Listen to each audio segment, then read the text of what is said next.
জীৱনে আপুনি বিচৰাখিনিহে দিয়ে আৰু যেতিয়া সেই বস্তুটো পোৱা যায় তাৰ কোনো মূল্য নাথাকে।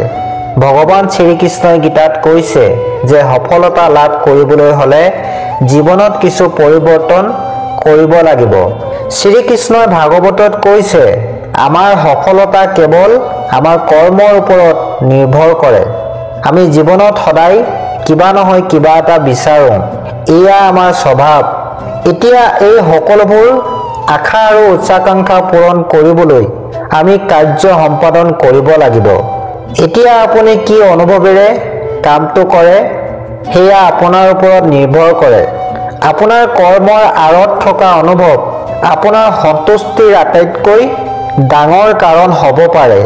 ভগৱান শ্ৰীকৃষ্ণই আমাক কৈছে যে এই জীৱনত কৰ্মৰ পৰা পলায়ন কৰাটো অসম্ভৱ।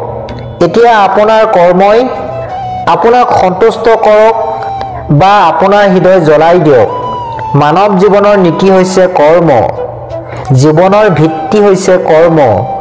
যদি আপুনি মোহৰ বাবে কামটো কৰিবলৈ অস্বীকাৰ কৰে তেন্তে পৰিস্থিতি এনেকুৱা হৈ পৰিব যে তেওঁলোকে আপোনাকো একে কাম কৰিবলৈ বাধ্য কৰিব।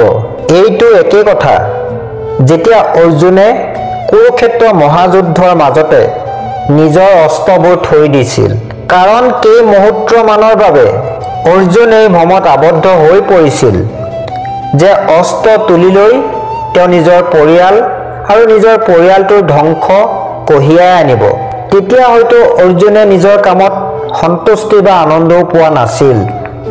এই পৰ্যায়ত ভগৱান শ্ৰীকৃষ্ণই পাৰ্থক কয় যে আমি যদি কৰ্মৰ পৰা আঁতৰি যাওঁ তেন্তে ইয়াৰ অৰ্থ এইটো নহয় যে আমি সেই কামৰ পৰা পৰিত্ৰাণ পাম। কৰ্ম কৰি সম্পূৰ্ণ কৰিলেহে কৰ্মৰ পৰা হাৰি যাব পাৰি। এতিয়া আপুনি আপোনাৰ কৰ্মক ধৰ্ম বা বোজা বুলি গণ্য কৰে সেয়া আপোনাৰ ওপৰত নিৰ্ভৰশীল। আপুনি যি অনুভৱেৰে আপোনাৰ কাৰ্য সম্পাদন কৰে সেয়া সম্পূৰ্ণৰূপে আপোনাৰ ওপৰত নিৰ্ভৰশীল। কিন্তু কৰিব লাগিব এটা বা আনটো দিশত। চাওক, যদি আপুনি ইয়াক বোজা বুলি বিবেচনা কৰে তেন্তে জীৱনটো গধুৰ আৰু কঠিন যেন লাগিব। যদি আপুনি ধৰ্মৰ বুজাবুজিৰে আপোনাৰ কাম কৰে, যদি আপুনি সেৱাৰ মনোভাৱেৰে কাম কৰে তেন্তে আপোনাৰ হাতত ভাল কাম হোৱা যেন লাগিব। আপেল বা ডালিম বা কমলা যিয়েই খায় সেইটো খাবলৈ সক্ষম হৈছে কাৰণ ক'ৰবাত কোনোবা মালিকে নিজৰ কাম কৰিছিল। আপুনি তেখেতৰ কৰ্মফল খাই আছে। ঠিক সেইদৰে আপোনাৰ কৰ্মই আন কাৰোবাক সহায় কৰিব। কি হ'ব বা কেনেকৈ হ'ব সেয়া জনাটো অসম্ভৱ। কিন্তু সাধাৰণ মানুহৰ যদি নিজৰ কৰ্মই কাৰোবাক উপকাৰ কৰিছে বুলি মনতে বিশ্বাস কৰে তেন্তে সেই কৰ্মত ধৰ্ম আৰু সেৱা দুয়োটা একত্ৰিত হয়। আমি সকলোৱে এই কথাটো কোনোবা নহয় কোনোবাৰ ওপৰত বিশ্বাস কৰোঁ।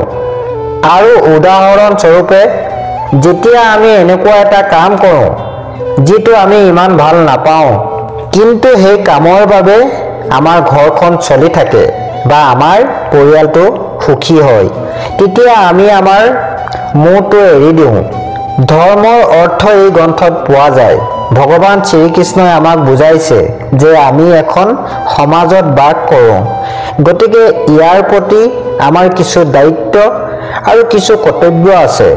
যেনেকৈ এজন ভাল নাগৰিক হোৱা, পিতৃ মাতৃৰ যত্ন লোৱা, সন্তানক ভালদৰে ডাঙৰ দীঘল কৰা, এইবোৰ আমাৰ কৰ্ম আৰু লগতে আমাৰ ধৰ্ম। গতিকে এই সকলোবোৰ কেনেকৈ কৰিব সেই চিন্তাত যদি আপোনাৰ মনটো অশান্তিত আছে তেন্তে এনে নেতিবাচক চিন্তাবোৰ এৰি দিয়ক।